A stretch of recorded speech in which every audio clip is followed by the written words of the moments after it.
Hello students, I am D K Goyal from physics point. सबसे पहले तो मैं आपको ये इंफॉर्मेशन देना चाहता हूं कि किसी भी शहर में आईआईटी और नीट के लिए जितने स्टूडेंट्स तैयारी करते हैं और उनमें से जितनों का सिलेक्शन होता है, अगर उनका रेशियो देखा जाए तो पूरे देश भर में हिसार का सबसे ज्यादा है। कोटा और दिल्ली जैसे शहरों में से सिर्फ उन बच्चों का सिलेक्शन होता है जो पढ़ने में शुरू से ही बहुत अच्छे हैं, एक्स्ट्राऑर्डिनरी हैं।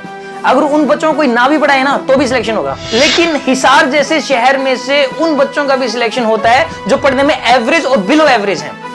इससे पता लगता है कि हिसार के स्टूडेंट्स के अंदर एक अलग ही प्रकार का टैलेंट छुपा हुआ है। आज मुझे बहुत खुशी है कि मैं हिसार जैसे शहर में पढ़ा रहा हूं। देखिए, आईआईटी और नीट की फिजिक्स कभी भी टफ नहीं होती। जो स्टूडेंट्स ये कहते हैं कि फिजिक्स टफ है, उनकी प्रॉब्लम ये है कि उनको फिजिक्स के छोटे छोटे बेसिक पॉइंट्स, छोटे छोटे फॉर्मूले, छोटी छोटी इंफॉर्मेशन, छोटे छोटे कॉन्सेप्ट्स ये भी नहीं पता होते। और आईआईटी व नीट के जितने भी इजी और एवरेज क्वेश्चंस होते हैं वो डायरेक्ट इन छोटे छोटे फॉर्मूले और इन बेसिक कॉन्सेप्ट्स में से ही आते हैं, और जितने भी टफ क्वेश्चंस होते हैं वो इनको मिलाने से ही बनते हैं।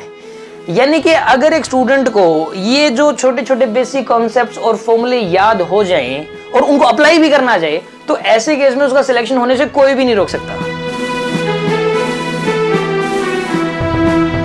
11वीं की फिजिक्स के अंदर इन छोटे छोटे बेसिक कॉन्सेप्ट्स, पॉइंट्स और इंफॉर्मेशन की संख्या टोटल 850 है।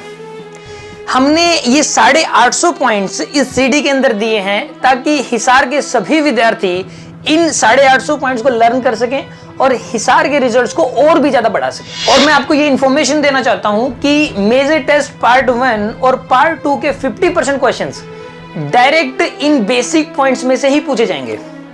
हमारा इस टेस्ट को लेने का उद्देश्य है कि हिसार के सभी स्टूडेंट्स इस टेस्ट के बहाने, इस प्राइज टेस्ट की तैयारी के बहाने इन सारे पॉइंट्स को याद करें ताकि जो फाइनल एग्जाम होगा उसके अंदर वो अच्छे से अच्छा स्कोर कर सकें। Best of luck for the major test and for your future.